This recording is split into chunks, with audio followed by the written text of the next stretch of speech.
From LinkedIn News, I'm Leah Smart, host of Everyday Better, an award-winning podcast dedicated to personal development. Join me every week for captivating stories and research to find more fulfillment in your work and personal life. Listen to Everyday Better on the LinkedIn Podcast Network, Apple Podcasts, or wherever you get your podcasts. Break language barriers instantly by translating up to 44 languages in real time with the HP AI PC, powered by the Intel Core Ultra processor. With the right tools, work doesn't have to feel like work.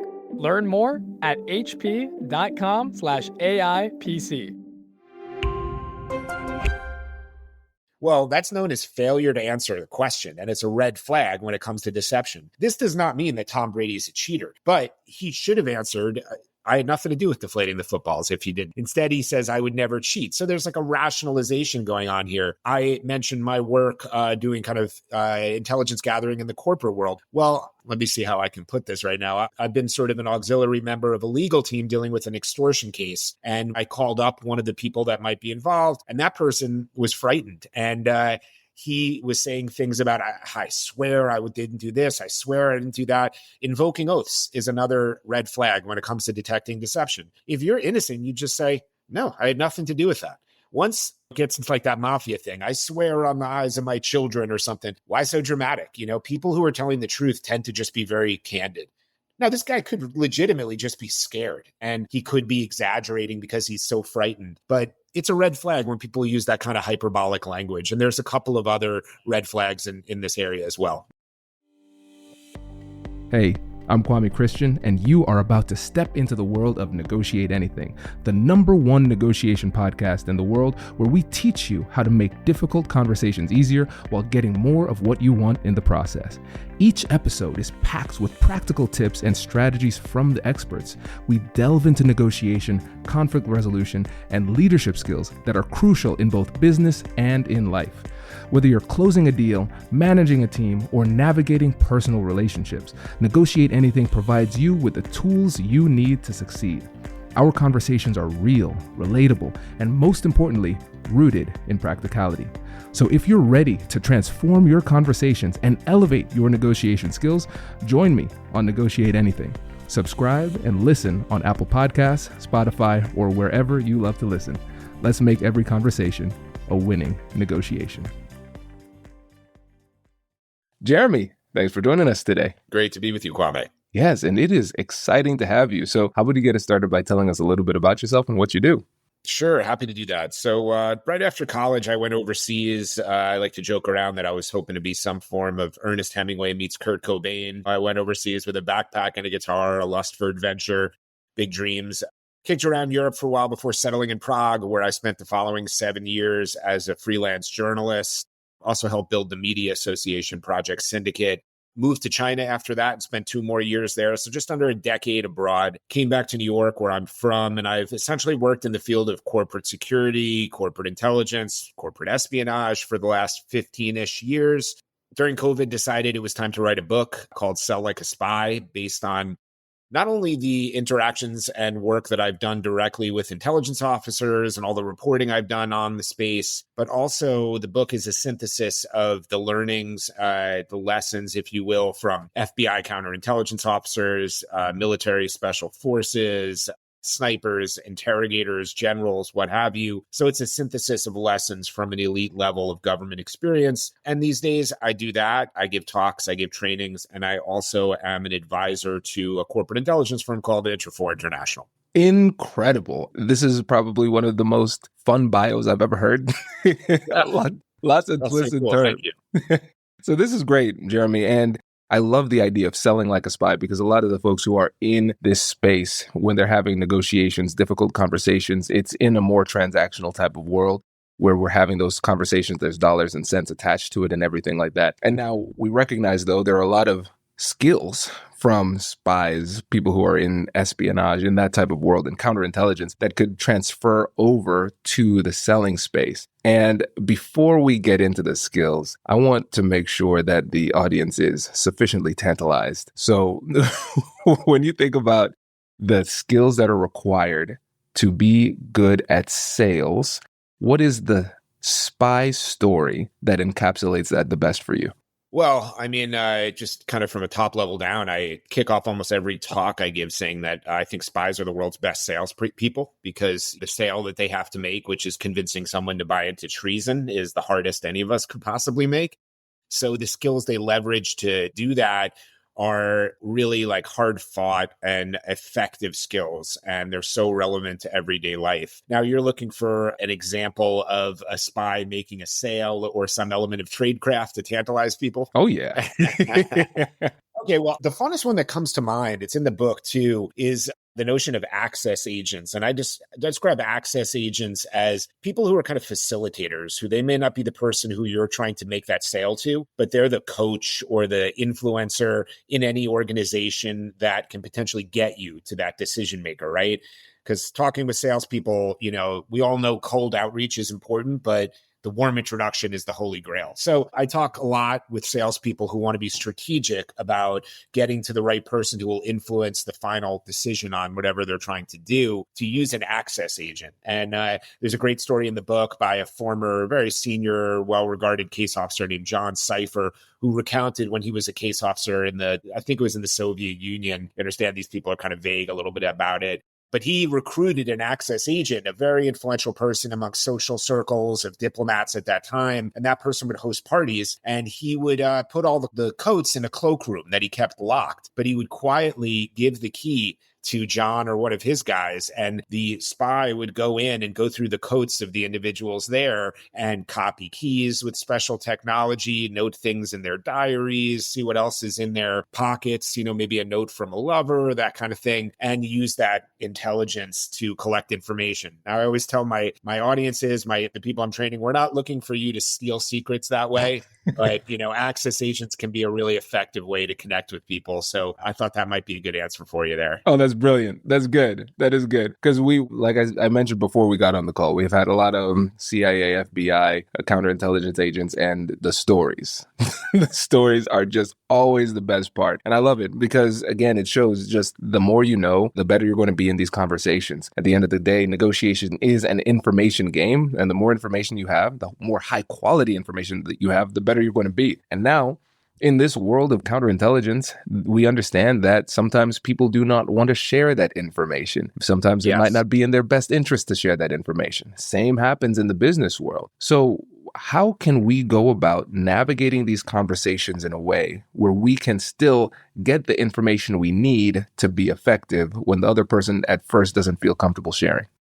Yeah, that's a great question. And it leads to one of the most popular skills that I talk about in my talks and trainings, which is the skill of elicitation, which is, I describe it as kind of a more subtle way to collect intelligence, because whether you're a spy or a salesperson, when you meet somebody, or if you're in a negotiation, you want to learn all about that person and figure out details about them. But if you come across too overtly in that way, you can kind of trigger the opposite response, cynicism, suspicion. So in a negotiation, you're trying to figure out sensitive pieces of information. So using the skill of elicitation to gather that information is a smart strategic move. And there are a variety of triggers for elicitation. So one of the first is people tend to respond to things in kind. If I say, oh boy, the weather is just so hot today and I'm just really dying, you might respond and say, you know what, I'm from the South. This is nothing. I'm used to it. I didn't ask any question there, but you responded in kind, Another is the tendency to correct. If I say, Kwame, your favorite color is red, right? You'll go, no, my favorite color is not red. It's blue.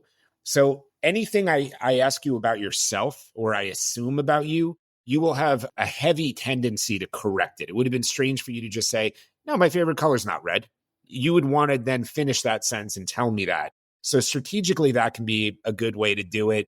There's a lot of other triggers of elicitation. Flattery. When you flatter someone, they tend to become self-deprecating. They might tell you more and in different, more helpful ways, secrets of their success, for instance, rather than if you ask directly about it. Gossiping, awkward silences, these are all ways that we can get people to reveal more than they would want to. And so those are pretty effective ways to, in a negotiation, think about how to get sensitive information in a different way than asking very directly. I love this. Yeah, because there has to be a lot of nuance to this. There's a sophisticated art of asking questions. And whenever we have somebody on the podcast, we often hear, yes, ask questions, predominantly open-ended questions to get information. So people who are well schooled in negotiation and sales, they understand that. But then the art that we're talking about with the elicitation method, I think this is really, really powerful. And I think most people do not approach it in this type of way. And when you think about what it would take for somebody to start to develop this skill of elicitation, where should they start? Start easy with all the skills I write about in the book. I say it at every talk at the beginning. These are skills for everyday life, and you should practice these skills in your everyday life with friends and family in low stakes environments. So if you mess up, you can just get made fun of by your buddy or your family member, right? Especially when we talk about things like mirroring, where if you get that bad, it can look really bad. So you want to start using these things in your everyday life before you bring them to your career, so you can kind of subtly scale them and get to know them. And one other thing I can add also about elicitation, it just came to mind, where you ask the question in a conversation is really important too. So sometimes you elicit on the fly, and other times you have a premeditated attempt, which it occurs to me at a negotiation, you would probably have more of a premeditated approach. And to give you an example from my life, I'm a corporate spy, and I do a lot of what's called reputational due diligence. So if someone wants to do business with Kwame and you want to find out all these details about you, I might call up former coworkers, former people you served on boards with, litigation foes, and I might have 5 or 6 questions, but the real question I want to ask is right in the middle.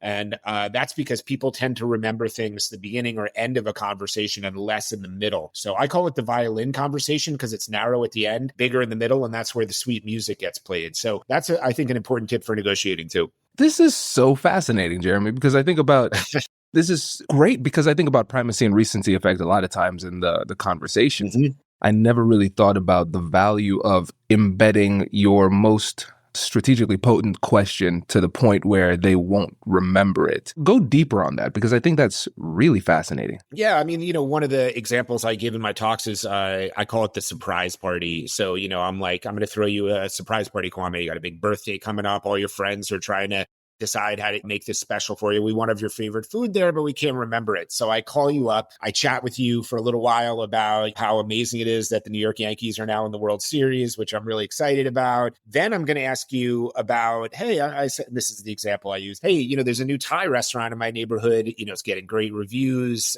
Are you free any night next week? I remember, Kwame, you saying that Thai is your favorite food. And then you say to me, no, I don't know what you're talking about. Thai is not my favorite food, but pizza is actually my favorite food, but I'd be happy to go next week. And then we do that, and I get that information from you, and we wind up talking a little bit more about, say, like a favorite TV show we're both watching. So the middle part of it is where the action happens. And then at the end, by then you're not necessarily thinking about it as much. And it's better because if I had said to you at the very end, hey, this Thai restaurant's great, isn't it your favorite food? You might get off the phone with me going, what's he talking about? I never said that. I would never say that. And I don't want that, right? Oh my goodness. This is so good. So the next birthday party, next surprise party I plan is going to be fire. And it's going to and now I have you to thank. Using spy Yes, methods. exactly. Oh, that's great. And what I love about this is the subtlety of this as well. And what I'm recognizing is that delivery matters. And of course, we want people to be as authentic as possible, but we also recognize that whenever we're having these difficult conversations, there's a performative aspect to it too. How you deliver it matters. So when we think about it in terms of acting notes and the method of delivery, what are some things people should keep in mind as they are going through this elicitation method?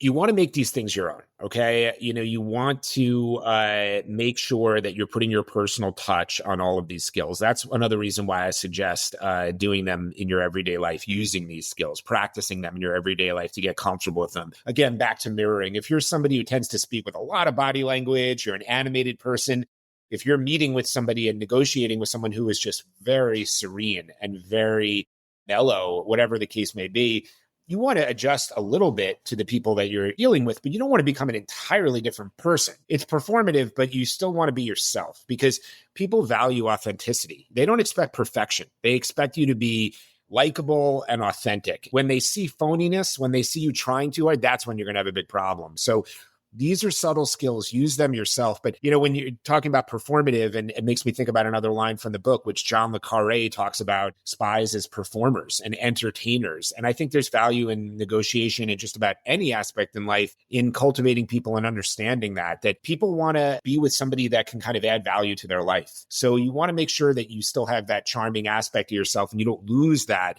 thing that makes you and likable by trying to be somebody else entirely. I agree. And this goes right back to what you said at the beginning. When somebody's trying to figure out how to utilize these skills, you want to practice this in low stakes scenarios so it becomes part of you. And when you think about any skills, especially communication skills that we've developed, they take time. They take a lot of time. And I think about my life. Some of the skills that I'm known for are the skills that I worked the hardest for. They were not natural.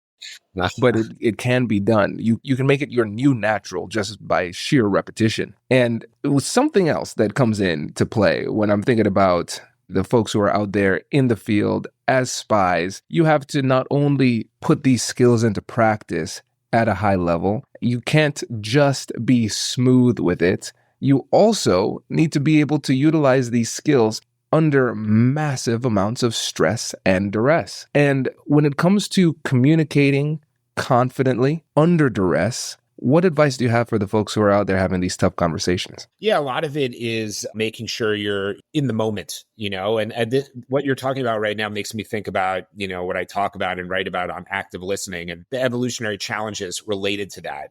So for instance, you're talking to somebody and they seem quite jumpy, their eyes are moving around. Part of that is because of our evolution. And it's not just because they think the person they're talking to is boring, right? Like when we think about active listening, I talk about like archaic man, like cavemen surveying the savannah. And the fact is our evolution has created a dynamic where we comprehend 4 times faster than we speak. That's because when primitive man was surveying the savannah and they started to talk, they needed to very quickly understand what the other person meant, very rapid, because they were looking for something they could kill and eat or something that would kill and eat them. So, in my book, I think I refer to, I think it's Mark Polymeropoulos he's a very gregarious, outgoing guy. And he talks about the challenges of meeting with an agent in the Middle East in a dark alley and how, he needs to put aside his gregariousness and really focus on that person and calm himself to be in the moment to make sure that person has their attention 100% and they're getting everything they can from them. So I also talk about how different forms of exercise can really help you to steady yourself. I do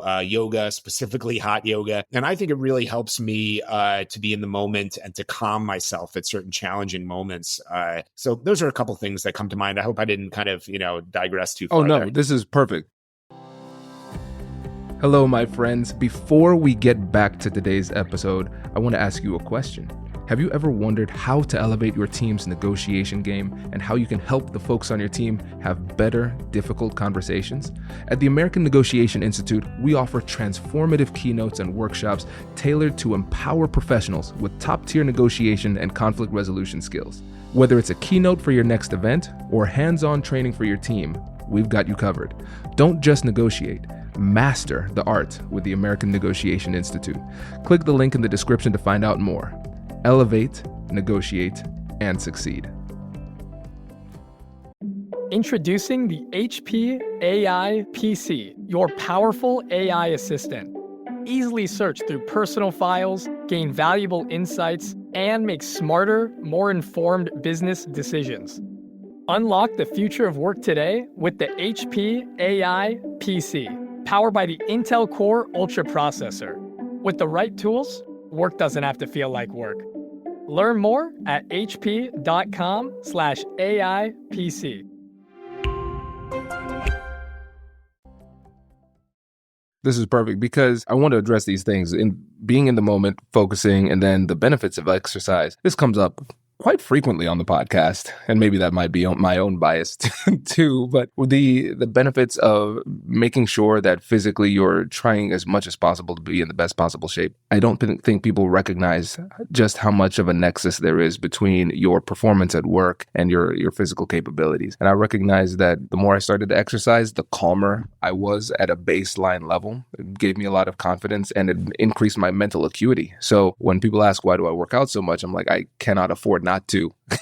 I see how much it helps. So I'm really glad that you talked about that. And being in the moment, I agree 100%. And I think that's a term, like being present, being in a moment, achieving flow. I'm glad that it's reached more conscious awareness of people, but I've recognized that a lot of times it has been utilized to the point where people don't fully understand what that means. And so let's go deeper into being in the moment and being fully present, because I think that's something that people really, really struggle with today. So let's say we have somebody who is going into a difficult conversation and they are nervous about it. It's a massive conversation. It's the biggest one of the year. There's a lot riding on this, and they are really struggling to stay focused on the conversation and not catastrophize in their mind. What advice would you have for them in that particular scenario to live in the moment and focus? Well, one of the things that spies are really good at, and I think people in the business world are not as good at, is ascertaining the motivations of the other side. So in the business world, we think, hey, I have a great product or service. I'm a charming person. They should want to buy from me. Or, the force of my personality in this negotiation will come through, and my position is reasonable and I have something to offer. The CIA doesn't work quite like that. People get recruited on the fly, but for the most part, it's a highly methodical process of figuring out who that person is, what their interests are, what their weaknesses might be, and what might motivate them to, become an agent. And I think I encourage people to bring that mindset into sales and into negotiations. So I would encourage the person that you're thinking about there to do a ton of homework on their counterparty. Understand where they went to college, what boards they serve on, where did they spend 15 years at the job that they're at right now? Or have they changed jobs every 3 years? On their LinkedIn photo, do they have like sunglasses on and a camouflage hat holding up a duck that they just shot? Or are they looking very serious in a suit and tie and not really smiling? I think going into a negotiation and understanding what I call the atmosphere and intangibles about the atmosphere that we're in and the intangibles of the personality of the person can give you within that conversation a lot of confidence about relating to that person, what their risk tolerance might be, how conservative they might be. So, just based on what I said, if I see someone who's been at a job for 15 or 20 years, and I see someone who's changed jobs every 3 to 5 years, the person who's changed jobs more is potentially more, willing to take risks than the other person who might be more of a conservative person. Now, I'm not wed to that assumption. I will not double down on that to the detriment of everything else. But this is intelligence that I want to take in to inform my approach about how to connect with that person. So if I'm that person who's feeling nervous about going into the conversation, I want to do as much homework as I can about that person and write it out, create a dossier on that person and start asking yourself questions about them and go deep. And you'll feel a little bit more reassured, feeling like you know that person going into it. Yeah, I agree 100%. And I think that the homework aspect is often overlooked. If you talk to most people and you say, hey, how would you prepare? Well, I do some homework. I think the way that they think about homework is going to be very different from the way that you think about homework as well. Yeah, maybe. Because they might just go, hey, I checked out their LinkedIn and that's it. It took me 37 seconds and I feel pretty secure. Yeah, but what did you check out on the LinkedIn, Exactly. Right? You ask these questions. Yeah. So let's say if we're kind of trying to be as practical as possible, I've got a meeting coming up. We're going to go through their LinkedIn. About how much time are you allocating to this process of doing homework on the person versus doing strategic preparation for the conversation? I don't think you need to do, a ton of time-based research on that person. I'd say give the LinkedIn profile a really solid review. Like I said, take some notes, ask yourself some questions. It's probably a 15-minute process if you're being pretty fulsome about it. If you wind up finding out all sorts of things, making connections like, hey, this person went to, Big Ten college and I'm a big college basketball fan. And wait, I go to their social media profile and they're at these games and I was at that game too. And so if it starts steamrolling, that's great. Maybe it takes longer. Go as deep as you can, essentially. But somebody might have a really basic LinkedIn profile. They might have really basic social media, not much about them online. So get what you can. Don't think you have to spend an hour. Otherwise, you're being, negligent on it. And just see what you can glean about that person and trust your instincts about who they might be, but be willing to be contradicted and understand that people are complex. Absolutely.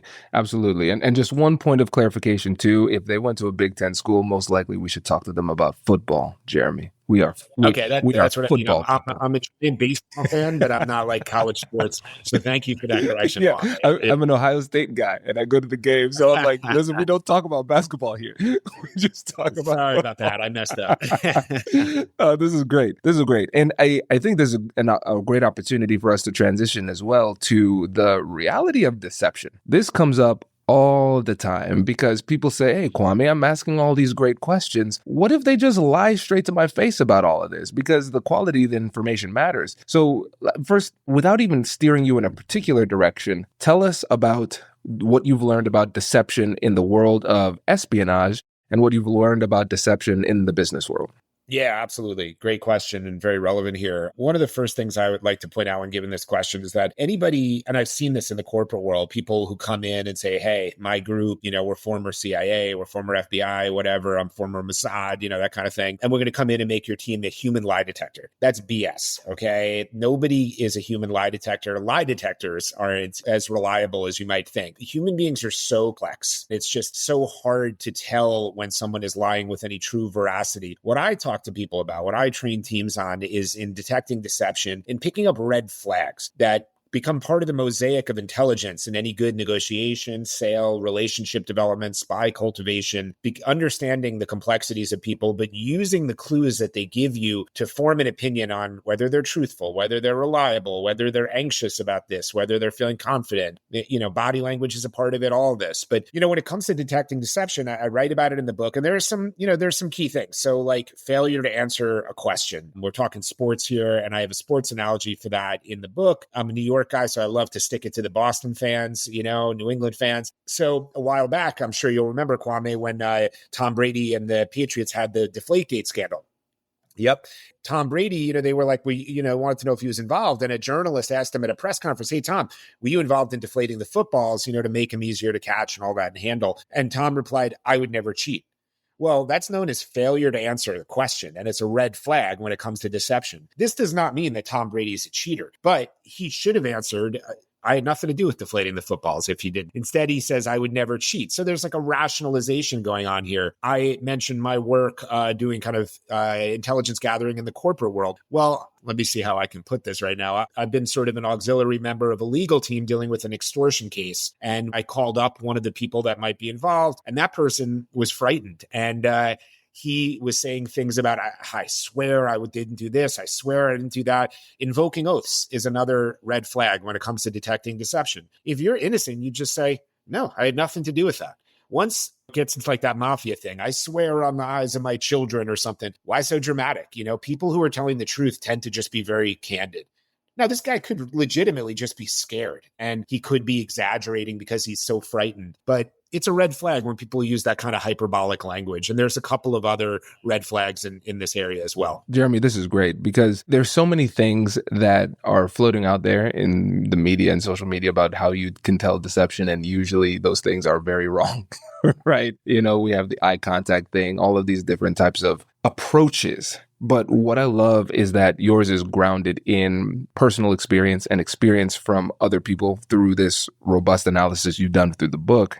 But also it's grounded in the reality that we can never know. We can just gather clues. And so I'm really glad that you said, hey, this is how you know for sure that they are lying. But it's like, no, this is how we can start to connect some potential dots. And I think a lot of times, sometimes you have people who are just completely unaware of the fact that people are deceiving them. And that's a problem. And then I think there are other people who are way overconfident in their ability to detect deception. And that's also very problematic too. So I like that this is grounded in reality. Yeah. Well, thanks for saying that. It's there's some things I've seen in everyday life through my work. And then there are things that just, researching the book have come up. So the only thing I do know is the only person lying when they say I'll make you a human lie detector is that person, because they're lying and saying no doubt. Certainty I have. No doubt. This is great. And I want to wrap up with one last thing. And you mentioned it in passing, but this is something that really has not been explored very much on this show. And I want to give it a mention here. You talk about instincts. You talk about instincts because we talk about skills. We talk about strategies. We like to have a little playbook and everything like that. But there is a characteristic that is assigned to all great people in whatever field it is, whether it is espionage or corporate success. And that is developing good instincts. And you don't go to like instincts class and learn instincts that way. So when you think about the instincts that are required to be effective in these tough conversations, what are those instincts and how can we start to cultivate them?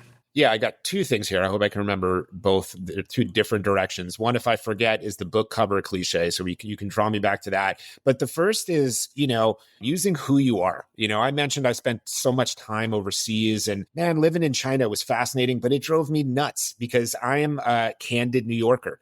I wear my heart on my sleeve, and you know where you stand with me. I'm kind of no BS in that way. I value telling people, the straight dope about how I feel, and I value that so much from others. In China, people wouldn't tell you no, and I was just like, it would drive me crazy. So, I lean into candor as one of my instincts, and I think it disarms people sometimes, especially in a business setting when they're expecting you to be like somewhat strategic or, just laying your cards on the table sometimes is something that I think is an instinct of mine. So if you're from the Midwest, where you're located there, Kwame, if you have those kind of traits, which is maybe not as quite as candor, maybe not quite as hard charging as the folks that like where I'm from in the Northeast are from, you want to lean into those things and you want to make them your own, and make sure they're a part of what you do. Now, the other part of it, I mentioned the book cover cliche. I like to say that the idea that you can't judge a book by its cover is nonsense. You can judge a book by its cover, and behavioral science backs that up. We make very fast assessments of people that prove to be largely correct. But getting back to the complexity, I usually refer to one of my favorite quotes by Walt Whitman, which is that, do I contradict myself? Very well, then I contradict myself. I am large. I contain multitudes. Again, these are part of the mosaic of the intelligence we're gathering. But if I see somebody dressed in a certain way, you shouldn't just say, oh, I can't judge a book by its cover. You should say the opposite. You should say, do I think I will connect with that person? What assumptions am I making about that person, and how might I approach them? And that's also true, I think, for a negotiation, how they're carrying themselves, what they look like, their body language, their tone of voice. All of these are advertisements for how people want to be approached or should be approached. So you should lean into them, but you should always keep that caveat in mind about the complexities of somebody and be prepared to be wrong and pivot. This is brilliant. This is brilliant because I think about this a lot, because in the world of just behavioral science, psychology, or just human interaction, we understand that biases can really inhibit our ability to connect and cause problems. And then we often do not talk about the flip side, where we recognize that the biases, just in general, speaking in large generalities, is going to come from the same place as a lot of our instincts that are just hardwired into us for survival instincts, but then also just pattern recognition over many years of experience. And so sometimes what we do in our attempts to be good people often can make us worse animals when it comes to honoring our instincts in the moment. So I'm really glad that you have that balance. Say, hey, listen, those instincts, they're there for a reason. Don't ignore them. Pay attention to them, but also have that higher level thinking that allows you to treat them as assumptions, not true conclusions, and you can navigate with flexibility. I think that's incredibly powerful. And the part that really struck me is the fact that teaches, when we're reading a book by its cover, we have to make these reads. So I'm glad that we're encouraging people to make these reads, because people present themselves in ways that help you to understand them in like those two different ways. So we're saying, hey, there are going to be some signals that people give out that they cannot help but give out, even if they wanted to try, right? So that is important information, so I can understand how to work with or work through or communicate with this particular person. And then there are going to be other things that the person might put on themselves. They might present in a way to tell you how they want to be treated. How am I going to interact with you, right? So if somebody comes to a meeting with a baseball cap and like a t-shirt, and I'm surprised at how much they're dressing down, I'm not going to introduce myself as, hi, I'm Mr. Christian. How might I address you, good sir? That would be weird. That's clearly not how he wants this engagement to go, right? So I love that we're giving ourselves the ability and the right to just say, hey, listen, your instincts are there. Lean into them, make adjustments, and be flexible. Yeah, and I love how you put it, and I might have to bite it because you talked about how the things that make us better humans sometimes make us less, not as good animals. Yep, that's it. So I'll figure out a way to more eloquently. I'll listen to the podcast, but you really hit it there. I was poetic, and I appreciate it. Thank you, man. Well, you brought up Walt Whitman. I had to step my game up, So I appreciate it. There you go. Jeremy. Game recognized game. This is great, man. I appreciate you. You crushed this. And I know there are a lot of people who are out there who are saying to themselves, listen, I need more Jeremy in my life. How can I learn from this man? So for those of you who want to learn more, Jeremy, what's the best way for them to get in touch? Well, grab the book. It's available online at all the usual places, Amazon, Barnes & Noble, all that stuff. Or go order it from your favorite local bookstore. I always want to, put that out there because I love small bookstores. So the book's a great place to go. My website is sellicespy.net. You find out more about me there. You can reach out to me there. I'm pretty active on LinkedIn. You can find me there and follow me there. And I have started on Twitter with grave reservations, but I'm there, Sellicespy too. So those are some ways people can reach out. Amazing. Jeremy, thank you so much for joining us. Really appreciate it. My pleasure. Thank you so much for having me. I enjoyed it. Wait.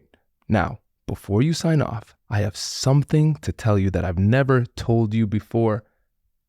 Just kidding. I've told you before, but you should listen to it again. I want you to know about Negotiate Anything Premium. Imagine all of the things that you love about our traditional feed, plus so much more. I know you like our traditional feed because you're at the end of the episode. And with Negotiate Anything Premium, you'll get more bonus content you've been asking for, more of the expert insights that you can't get anywhere else, and more exclusive behind-the-scenes access into every conversation. Are you ready to get more of what you want out of your life, career, and every conversation? With Negotiate Anything Premium, you'll have access to more high-level, custom-designed content and insights, giving you the tools you need to negotiate higher salaries, better deals, and better relationships in your life and career. Once I had a listener share that Negotiate Anything helped her to negotiate a $53,000 raise. Could this be you? What would that mean for your life? I've seen firsthand the impact this model has had on my life and the lives of my corporate clients, and I am confident that it can do the same for you. Are you ready to negotiate more of the best things in life? Click the link in the show notes to learn more. I'll catch you later.